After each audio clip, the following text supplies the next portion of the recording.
నమస్తే అండి. నేను మీ Prasanna. Welcome to Prasanna home recipes.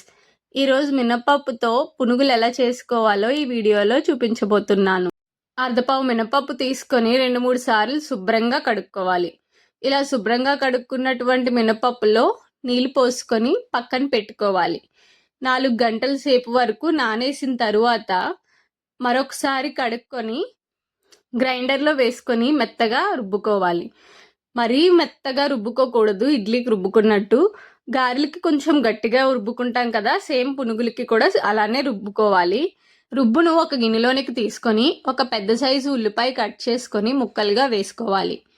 కొంచెం జీలకర్ర, ఉప్పు వేసుకొని బాగా కలుపుకోవాలి.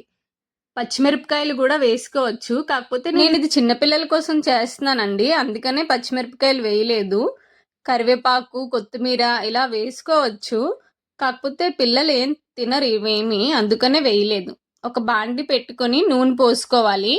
నూనె పోసుకున్న తర్వాత నూనెని బాగా కాగనివ్వాలి. బాగా కాగినటువంటి నూనెలో పునుగులు వేస్తేనే చక్కగా వస్తాయి. నూనె కాగిందో లేదో ఒకసారి చెక్ చేసుకొని రుబ్బును ఒకసారి కలుపుకొని చిన్న చిన్న ఉండలుగా నూనెలో వేసుకోవాలి.